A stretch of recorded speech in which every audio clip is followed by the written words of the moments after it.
Welcome viewers, আমি কালো আত্মা চলে আসলাম আরও একটি নতুন এপিসোড নিয়ে।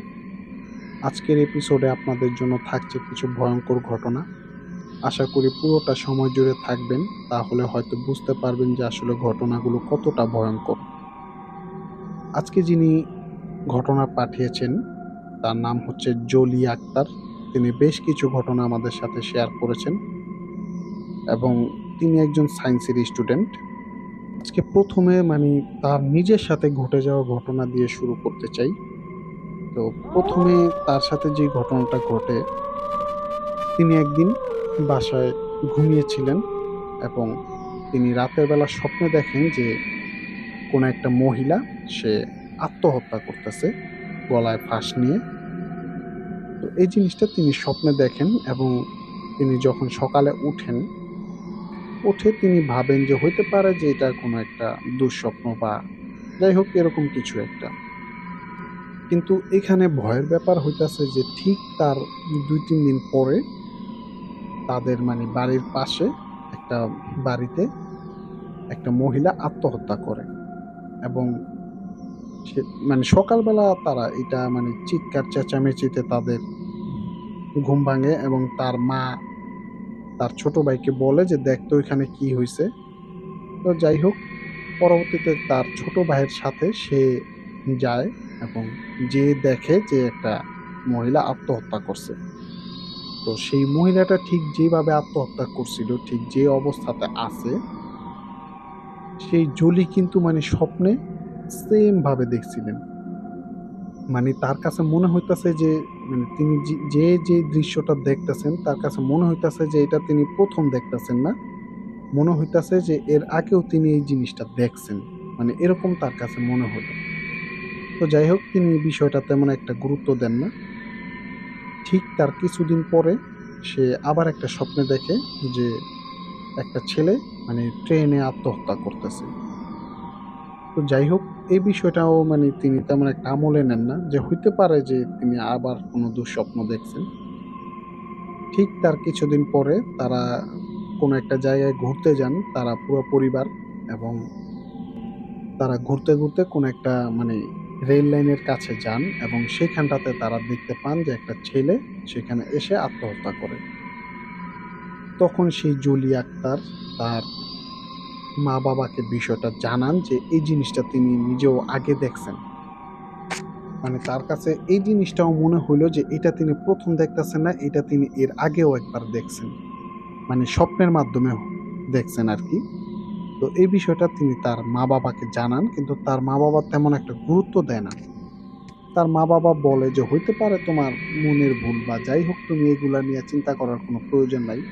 তুমি তোমার লেখাপড়ায় মন দাও।" যাই হোক, এরকম কথাবার্তা তার মা-বাবা তাকে বলে। ঠিক এরকমই একদিন সে দুপুরবেলা শুয়েছিল তার ঘরের মধ্যে। তো হঠাৎ তার মনে হইতাছে যে তার ছোট ভাই কিছু একটা খুঁজতেছিল। সে স্পষ্ট দেখতেছে যে তার ছোট ভাই কিছু একটা খুঁজতেছে। সে দাঁড়ায় আছে এবং তার ঘরের যেই বালিশ বিছানার উপর যে কোল বালিশটা ঠিক যেভাবে রাখা এবং মাথার যে বালিশগুলা থাকে সেগুলা ঠিক যেভাবে রাখা এবং একটা বালিশ নিচে ফালানো মেঝেতে, এরকমভাবে সে দেখে স্বপ্নে। যাই হোক, পরবর্তীতে একটা পর্যায়ে তার ঘুম ভেঙে যায় এবং ঘুমটা যখন ভেঙে যায় সে তখন হাঁটতে তার ভাইয়ের রুমে যায় এবং সে তার রুমে যেয়ে দেখে যে ঠিক সেম তিনি স্বপ্নে যেভাবে দেখছেন একদম সেম টু সেম ওইভাবে তার ছোট ভাই কিছু একটা খুঁজতেছে এবং তিনি যেভাবে দেখছিলেন যে একটা বালিশ তার ঘরের মেঝেতে রাখা এবং আরেকটা বালিশ উপরে কোল বালিশটা এক পাশে ফালানো খাটের। তিনি সোজা কথা স্বপ্নে যেইভাবে দেখছেন তার ভাইয়ের রুমে এসে দেখেন যে সেম ভাবে ওরকম ভাবে, এবং তার ভাই তাকে বলে যে তার যে একটা গেমস ছিল, আপনারা হয়তো দেখে থাকবেন যে আগে এক ধরনের গেমস ছিল, ওরকম গেমসটা সে খুঁজে পাচ্ছে না। সে খোঁজাখুঁজি করতেছে ওইটা। তো এই জিনিসটাও মানে সে তার মা বাবাকে শেয়ার করে যে আসলে আমার সাথে এরকম হইতাছে, আমি সবকিছু মানে আগে আগে দেখে ফেলতেছি। কিন্তু তার মা বাবা ওইটাও তেমন একটা গুরুত্ব দেয় না। তো যাই হোক, পরবর্তীতে একদিন সে মানে এরকমই দুপুরে ঘুমাইছিল। তো হঠাৎ করে সে ঘুম থেকে উঠে এবং দেখে যে তার চুলের মধ্যে মানে কয়েকটা চুল মানে গিঁট দেওয়া। তখন সে মানে জিনিসটাতে অনেকটা অবাক হয় যে আমার চুলে এরকম গিঁট দিল কে? তখন তার ছোট ভাইকে জিজ্ঞেস করা হয় যে, "তুমি করছো কিনা এটা?" সে বলে যে, "না, আমি এটা করি নাই।" তবে তার ছোট ভাই একটা কথা বলে যে, এটা শুনে মানে সে আকাশ থেকে পড়ার মতো অবস্থা। সে বলে যে, "আমি আপুর রুমে দেখছি একটা মেয়েকে ঢুকতে। লাল একটা জামা পরা ছিল মেয়েটা, একটা মেয়ে আপুর রুমে ঢুকছিল। কিন্তু তাদের বাড়িতে মানে অন্য কারো আসার কোনো কথাই না। এবং যে মেয়েটা ছিল, সে মেয়েটা মানে তার আপুর মতো বয়সী হবে। মানে তার রুমে ঢুকছিল। বাট সে ঢুকতে দেখছে আর বের হইতে তাকে দেখে নাই। তো সে ভাবছে যে আপুর হয়তো কোনো বান্ধবী আসছে এইজন্য। তো যাই হোক, দেখে যে বাড়ির মানে যে গেট ছিল সেটা সিটকারি লাগানো ছিল। সবকিছু বন্ধ ছিল। মানে এখানে কারো আসার কথা না। তো এটাতে মানে তার মা-বাবা একটু ভয় পেয়ে যায় এবং পরবর্তীতে একটা ইমাম সাহেবের কাছে তাকে নিয়ে যায় এবং সেই ইমাম সাহেব বলে যে তার সাথে একটা মানে খারাপ কিছু যে আসছিল, সে মানে তাকে সবকিছু মানে অগ্রিম দেখায় এবং সে তার উপরে ভর করে মানে এগুলা তাকে দেখানোর চেষ্টা করে। তো সে একটা তাবিজ দেয় এবং তাকে বলে যে সে যেন নামাজ পড়ে, মানে সে যেন ইবাদত বন্দিগি করে। এটা সে বলে দেয় যে তাহলে আর এরকম হবে না আশা করি। আর তাকে বলে দেয় যে এটা ভয় পাওয়ার কিছু নাই। ওই জিনটা হয়তো তোমার কোনো ক্ষতি করবে না। হয়তো সে তোমাকে অগ্রিম অনেক কিছু জানায় দিবে আরকি। তবে এই জিনটাকে মানে খারাপও বলা চলে না, আবার ভালোও বলা চলে না। মূলত এই জিনটার কোনো উদ্দেশ্য নাই। সে এমনিতেই এগুলা করে। তো পরবর্তীতে মানে তার সাথে আরো এরকম অনেক ঘটনা ঘটছে। কিন্তু সে ১ম যেরকম অনেক ভয় পাইতো, কিন্তু পরবর্তীতে সে মানে এই জিনিসগুলাতে মানে মানায় নেয় নিজেকে। এবং তিনি এমন একদিন দেখেন যে তার মা অসুস্থ হয়ে গেছে অনেক এবং সে তার মাকে নিয়ে হসপিটাল গেছে। ঠিক তার ১ মাস পরে সেম ঘটনাটাই ঘটে যে তার মা অসুস্থ, তার বাবা ছিল বাইরে, দেশের বাইরে গেছিল কোনো একটা কারণে। সে তখন মানে তার মাকে নিয়ে হসপিটালে গেছিলেন। মানে এই জিনিসটাও তিনি মানে আগে থেকেই দেখে ফেলছিলেন। তো এরকম অসংখ্য ঘটনা তার সাথে মানে প্রায় সময় ঘটে। তো এখন তিনি আর আগের মতো ভয় পান না। মূলত তিনি জিনিসটাকে মানে মানায় নিছেন তার সাথে। তো ভিউয়ার্স, এই ছিল তার এটা ১ম ঘটনা এবং ২য় যেই ঘটনাটা শেয়ার করব, এই ঘটনাটা ঘটে মানে ইংল্যান্ডের মধ্যে তার মামা থাকতো সেইখানটাতে। তো তার মামার একটা দোকান ছিল সেখানে, মানে ফাস্ট ফুডের দোকান, বার্গার বিক্রি করত। তো তার যে দোকানটা ছিল, শপটা, ওইটা ছিল একটা মানে হসপিটালের সামনে। তো ওই হসপিটালেরই মানে একটা ছেলে, মানে মধ্যম বয়সী একটা ছেলে, সে প্রায় সময় মানে তার দোকান থেকে মানে খাবার-টাবার কিনতো এবং অনেক সময় বাড়িতে যাওয়ার সময় নিয়ে যাইত কিনে। তো ওই ছেলেটা একদিন একটা ব্যাগ সেখানে ফেলে চলে যায় এবং সেই ব্যাগটাকে মানে তার মামা পায়। পেয়ে সেই ব্যাগটাকে মানে খুলে দেখে যে সেখানে একটা কব্জির মতো কিছু একটা, বাট ওইটা ছিল অনেক বড় একটা কব্জি। যাই হোক, ওই টাইপের মালার মতো আরকি। এটা হয়তো সে ভাবে যে ছেলেটা হয়তো খ্রিস্টান ছিল, হইতে পারে যে এইগুলা। তো যাই হোক, সে রেখে দেয় যে সে আসলে তাকে দিয়ে দিবে। তো প্রায় ৩ দিন পরে ছেলেটা আসে তার দোকানে এবং জিজ্ঞেস করে যে একটা ব্যাগ পাইছে কিনা? তখন সে ওই ব্যাগটা তাকে দেয় এবং ছেলেটা বলতেছে যে ব্যাগটা এখানে ফালায় গেছি, অথচ আমি এই ব্যাগটা মানে এই ব্যাগটার জন্য আমি অফিসে আসতে পারতেছিলাম না আমার কাজে, এবং এটাকে বাসায় খুঁজতে খুঁজতে সে খুবই হয়রান, মানে এরকম কিছু একটা বলে। তখন তার মামা, সেই জলি, তার মামা বলে যে আপনার ব্যাগের মধ্যে তো কোনো মানে আপনার অফিসের কার্ড ছিল না, তাহলে কেন আপনি এটার জন্য কাজে আসতে পারতেছিলেন না? তখন সে বলে যে, "না, আসলে কার্ড আমার কাছেই ছিল। কিন্তু এটার ভেতরে যে একটা তবজির মতো জিনিস একটা কিছু আছে, মানে এটা সে ১ম এ বলে নাই। বলে যে, "এটার মধ্যে এমন কিছু একটা আছে যেটা ছাড়া আমি কাজে আসতে পারব না।" তখন সে বলে যে, "আমি তো ব্যাগটা খুলছিলাম। তো এটার মধ্যে তো তেমন গুরুত্বপূর্ণ কিছু আমি দেখি নাই।" তখন বলে যে, "না, এইটা ছাড়া আমি কাজে আসতে পারি না।" তখন সে মানে তার কাছ থেকে জানতে চায় আসলে বিষয়টা কি? কিন্তু ছেলেটা বলতে চায় না। যাই হোক, অনেক জোরাজুরি করার পরে ছেলেটা বলতে রাজি হয়, কিন্তু বলে যে সে যেন কারো কাছে না বলে। সে যদি এটা কারো কাছে বলে আর এটা যদি ১ কান ২ কান জানাজানি হয়, তাহলে তার চাকরিটা চলে যাবে এবং এমনকি এই মানে হসপিটালের যিনি ওনার, তিনি তাকে মানে আইনি ব্যবস্থাও নিতে পারেন। তো সে মানে তাকে কথা দেয় যে সে আসলে কারো সাথে শেয়ার করবে না এবং সে তখন বলে যে বিষয়টা, যে আসলে ওই হসপিটালে যখন সে ১ম দিন আসে, তাদের যে ম্যানেজার ছিল সে সবাইকে ডেকে এনে এক জায়গায় দাঁড় করিয়ে সবাইকে বলে যে কেউ মানে একা কেউ থাকবা না কোথাও। সবাই সবার চোখে, চোখে থাকবা এবং কেউ মানে অযথা কোনো কারণে ভয় পাবা না। সবাই সবাইকে সাহায্য করবা এবং কেউ কাউকে ডাকলে সাথে, সাথে সাড়া দিবা। মানে যাই হোক, এরকম কিছু একটা বলে। তো সে যেহেতু নতুন ছিল, সে তেমন বিষয়গুলা বুঝতে পারে নাই। সে হয়তো ভাবলেন যে হইতে পারে কেউ যদি মানে কাজে ফাঁকি দেয়, এইজন্য হয়তো এই কথা বলছে যে সবাই সবার চোখের সামনে থাকবা। কেউ কারো চোখের আড়াল হইবা না। তো যাই হোক, এরকমই। আর মূলত এই বিষয়টা শুধুমাত্র এই কথাটা বলা ছিল যে ওই হসপিটালেরই মানে একটা ইউনিটের জন্য। মানে একটা ফ্লোর পুরাটা ওইটার জন্য। মানে পুরা ফ্লোরে তেমন বেশি একটা সমস্যা হইতো না। মানে ওই ফ্লোরটাতে একটু প্রবলেম হইতো। তখন সে মূলত ওই ফ্লোরটাতে ছিল এবং আর ওদিকে যারা মানে পুরাতন যারা ছিল, তার আরো কলিগ ছিল, তাদেরকে মানে অনেক মানে একেক দিন একেকজনকে চেঞ্জ করে, করে ওইখানে দেওয়া হইতো। মানে ইউনিট চেঞ্জ করা হইতো, ফ্লোর চেঞ্জ করা হইতো। তো যাই হোক, সে তার মতো কাজ করতে থাকে। তার যেই কাজগুলো ছিল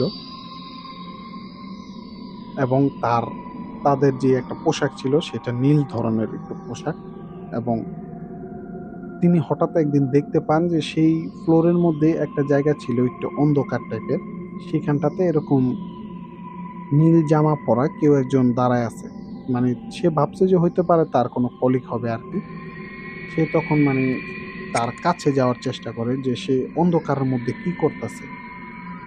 তো সে যখন মানে একটু, একটু করে তার সামনে এগিয়ে যায়, তো হঠাৎ করে মানে তিনি সেই অন্ধকারটার মধ্যে যখন চলে যান, তিনি হঠাৎ মানে ওই অবয়বটাকে তিনি দূর থেকে দেখতে পাচ্ছিলেন, কিন্তু কাছে যেয়ে তিনি আর দেখতে পারতেছিলেন না। এবং তার কাছে কেন যেন মনে হইলো যে সে কেমন যেন মানে ভ্যানিশ হয়ে গেল। এবং হঠাৎ করে তার কাছে মনে হলো যে কেউ একজন তার পেছনে এসে দাঁড়াইছে এবং সে যখন ঘুরে তাকায় দেখার জন্য আসলে তার পেছনে কে, এবং তিনি সাথে, সাথে দেখতে পান যে একটা ভয়ংকর একটা মুখ, মানে খুবই ভয়ংকর, বীভৎস একটা চেহারা। সেটা তার মানে গলা ধরে একটা ধাক্কা দিয়ে ফালায় দেয় এবং সে যখন পড়ে যায়, তারপরে তার আর কিছু মনে নাই। তার আরো যারা কলিগ ছিল সবাই তাকে পানি-টানি ছিটা দিয়ে তার জ্ঞান ফিরায় এবং সবাই তাকে বলতে থাকে সে কেমন যেন বসে সে জিকির করার মতো করতেছিল ওইখানটাতে। তো পরবর্তীতে সবাই তার পরবর্তীতে পানি-টানি ছিটা দিয়ে জ্ঞান ফিরায়। কিন্তু সে এই বিষয়গুলো বলতে পারে না। তার কলিগরা তাকে বলে এই বিষয়গুলা। তো যাই হোক, পরবর্তীতে মানে সে জিনিসটা মানে তার কাছে অদ্ভুত লাগে। তো পরবর্তীতে আবার একদিন তিনি মানে ওয়াশরুমে যান। তো ওয়াশরুমে যখন তিনি যান, ওইখানে আবার বলা ছিল যে কেউ যদি ওয়াশরুমে যায়, সে যেন অন্য আরেকজন কলিগকে নিয়ে বাইরে দাঁড় করিয়ে রেখে তারপরে যেন ওয়াশরুমে যায়। কেউ যেন মানে সম্পূর্ণ একা না যায়। কিন্তু সে এই বিষয়টা মানে ইগনোর করে সে মানে একাই গেছিল ওয়াশরুমে। তো ওই হসপিটালের পিছনে কিন্তু ছিল একটা জঙ্গল। সেখানটাতে মানে কোনো মানুষজন যায় না। অনেক মানে ভয়ঙ্কর জঙ্গল বলতে মানে অনেক বড় একটা জঙ্গল ছিল সেখানটাতে। তো সে যখন ওয়াশরুমে যায় তার কাছে মনে হইতাছে যে ওয়াশরুমে যে একটা জানালা ছিল ছোট্ট, ওই জানালাটা মানে কেউ একজন নাড়াইতাছে বা কেউ একজন ভিতরে আসার চেষ্টা করতেছে ওই জানালা দিয়ে, যার কারণে জানালাটা নড়তেছিল। আর ততক্ষণে কিন্তু তার মানে ওয়াশরুমের যে মূল যে কাজটা ছিল সেটা শেষ এবং সে এখন হাত মুখ ধুবে। তো সে যখন ওই মানে জানালাটা লড়তেছিল, সে তখন ভাবে যে হইতে পারে যে বাতাসের কারণে এরকমটা হইতাছে। তখন সে কি করে সেই জানালাটা বন্ধ করে দেন। তো জানালাটা যখন সে বন্ধ করে দেয়, তার কাছে মনে হইল যে কেউ একজন বাইরে ছিল। জানালাটা বন্ধ করাতে সে খুবই রেগে গেছে এবং সে মানে ওই জানালাটার মধ্যে ধপ করে মানে শব্দ করতেছিল। মানে সে জানালাটা বাইরে থেকে খোলার চেষ্টা করতেছিল। তার এতটুকুই মনে আছে এবং একটা পর্যায়ে সে দেখে যে তার বাইরে তার কলিগ মানে সেই দরজার মধ্যে মানে অনেক ধরনের শব্দ করতেছিল, টোকা দিতেছিল এবং তাকে ডাকতেছিল। পরবর্তীতে সে যখন মানে সেই দরজাটা খুলে তারা বলে যে, "তোমার কি হয়েছিল? তুমি ভেতরে এরকম" মানে সেই জিকিরের মতো চিৎকার করতেছিল এবং তাকে অনেকক্ষণ ডাকাডাকির পরে সে যে জ্ঞান আসে তখন সে খোলে। অথচ সে বলতেই পারে না যে তার সাথে কি হয়েছিল এতক্ষণ। পরবর্তীতে তার সাথে যে ঘটনাগুলা ঘটছে, সে যে জিনিসগুলা দেখছে সেটা শেয়ার করে তাদের কাছে। তো পরবর্তীতে তাকে একটা মানে যে খ্রিস্টানদের যে ফাদার ছিল তার কাছে নেওয়া হয়। তখন সে মানে এই তবজির মতো এই জিনিসটা তাকে দেয়, মালাটা, এবং বলে যে তুমি যতক্ষণ পর্যন্ত মানে এখানে কর্মরত অবস্থায় থাকবা, এই জিনিসটা তুমি তোমার সাথে রাখবা এবং গলায় পরে রাখবা। এবং বলছে যে এটা তার যেন সাথে রাখে। কিন্তু সে যখন মানে অফিস থেকে বের হয় তখন সে এটা খুলে ওই ব্যাগের মধ্যে রাখে এবং তাকে বলা হয়েছে যে এইটা ছাড়া তুমি কখনোই মানে মানে তোমার কর্মস্থানে আসবা না। আসলে হয়তো তোমার যেকোনো একটা ক্ষতি হয়ে যেতে পারে যেকোনো সময়। তো এইজন্য মূলত সে এই জিনিসটার জন্য মানে তার মানে কর্মস্থানে সে আসতে পারতেছিল না এবং সে বলে যে এই ঘটনাটা যেন সে কাউকে না বলে। সো ভিউয়ার্স, তার পাঠানো এই ছিল আরো একটি ঘটনা এবং সে আরো একটি ঘটনা শেয়ার করেছেন। এই ঘটনাটা ঘটেছিল তার চাচাতো বোনের সাথে। তাদের বাড়িও সেই উত্তরাতেই এবং তার যে গলার যে ভয়েসটা ছিল, তার ভয়েসটা ছিল খুবই সুন্দর এবং সে অনেক সুন্দর গান করতে পারত। এবং সে তার যে মানে বিল্ডিং ছিল সেই বাড়ির মধ্যে আরো অনেক তার ফ্রেন্ডরা থাকতো বিভিন্ন ফ্লোরে। তো সবাই মিলে তারা ছাদে বসে প্রতিদিন সন্ধ্যার পরে তারা এরকম গান গাইতো। তাদের মধ্যে একজনের গিটার ছিল এবং আরেকজনের আরো কিছু বাদ্যযন্ত্র ছিল যেগুলা নিয়ে তারা প্রতিদিনই ছাদে বসতো এবং বসে তারা এরকম গান গাইতো, মানে আনন্দ করত। তো একদিনের ঘটনা যে তার যে চাচাতো বোন ছিল সে বিকাল দিকে ঘুমাইয়াছিল এবং ঘুম থেকে যখন সে উঠে তখন মানে অনেকটা সন্ধ্যা হয়ে গেছে। সন্ধ্যা বলতে মানে আজানের পর সময় এরকম হবে আরকি। তো সে উঠে সরাসরি ছাদে চলে আসে। কারণ তারা প্রতিদিনই আড্ডা দিত এরকম। তো সে যখন মানে ছাদে চলে আসে, সে দেখতে পায় যে প্রতিদিন তার যে ফ্রেন্ডদের সাথে সে আড্ডা দিত, তার ফ্রেন্ডরা কিন্তু মূলত তাদের ওই এক বাড়িতেই সবাই থাকতো বিভিন্ন ফ্লোরে। তো দেখে যে তারা এরকম বসে আছে এবং সেও যেয়ে তাদের মাঝখানে বসে এবং বসে তাদের সাথে কথা বলার চেষ্টা করে। কিন্তু আসলে তারা কেউ কোনো উত্তর দিতেছিল না এবং প্রত্যেকের মুখ কেমন যেন মানে গম্ভীর হয়ে আছে। মনে হইতেছে তারা মানে কোনো একটা বিষয় নিয়ে চিন্তা করতেছিল। কিন্তু প্রত্যেকে বসে আছে। সে অনেক কথা তাদেরকে জিজ্ঞেস করে কিন্তু তারা কেউ কোনো উত্তর দেয় না। আর মূলত তাদের যে বসার জায়গাগুলা ছিল, মানে প্রতিদিন একেকজন একেক জায়গায় বসতো। মানে যে যেটার মধ্যে বসতো সে প্রতিদিন ওই জায়গাটাতেই বসতো। এবং তার যে চাচাতো বোন ছিল সে যেই আসনটাতে বসতো তার আসনটাই খালি ছিল এবং যে সরাসরি তার আসনটাতে সে বসে এবং সবার সাথে কথা বলার চেষ্টা করে। কিন্তু কেউ কোনো উত্তর দিতেছিল না। তখন সে ভাবে যে হইতে পারে যে ওরা সবাই মিলে হয়তো আমার সাথে ফান করতেছে।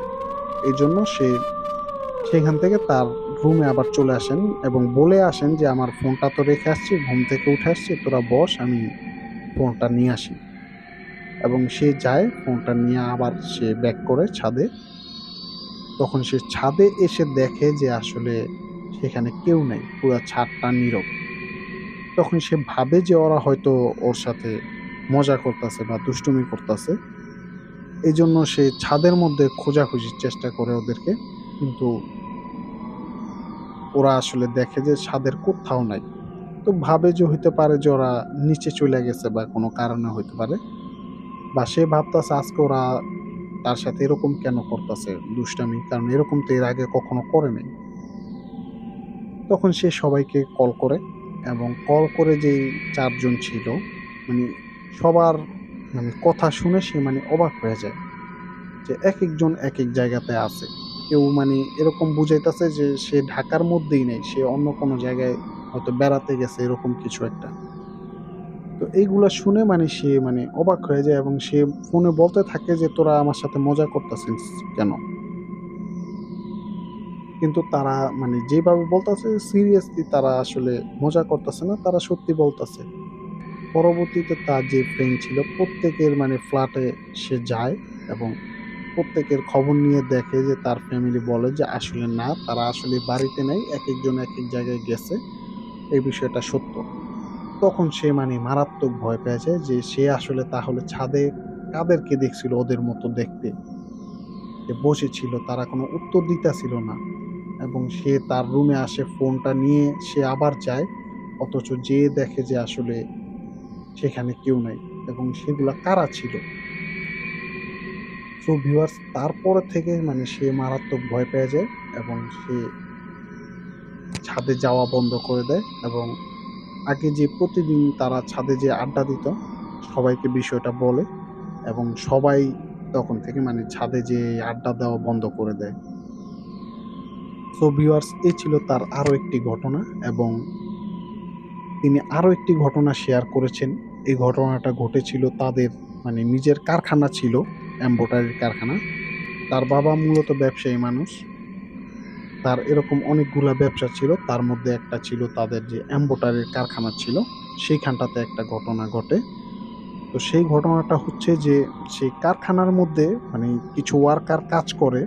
যেমন তারা গ্রাম থেকে এসে সেখানে কাজ করত এবং রাতের বেলা সেখানে তারা থাকতো, সেই কারখানার মধ্যেই। হুম। কিন্তু সেই কারখানার মধ্যে প্রায় সময় একেকজন অভিযোগ করত যে কে যেন তাদের যে নাক মুখ চেপে ধরে এবং অনেকক্ষণ ধস্তাধস্তির পরে ছেড়ে দেয়। ছেড়ে দিয়ে আবার তারা চলে যায়। কিন্তু কে যে এরকম দুষ্টামি করতো এটা তারা খোঁজার চেষ্টা করত। পরবর্তীতে সেই জলি তার বাবার কাছে ওয়ার্কাররা বিচার দেয় যে কে যেন এরকম দুষ্টামি করে এবং সে তার যত ওয়ার্কার ছিল সবাইকে ডেকে বলে দেয় এরকম দুষ্টামি কেউ করবা না। যাই হোক সে তার মতো করে সবাইকে সাবধান করে দেয়। কিন্তু তারপরও এই বিষয়টা প্রায় সময় ঘটতো। তো যাই হোক এরকম একদিন কারখানার মধ্যে কেউ ছিল না। একটা ছেলে ছিল।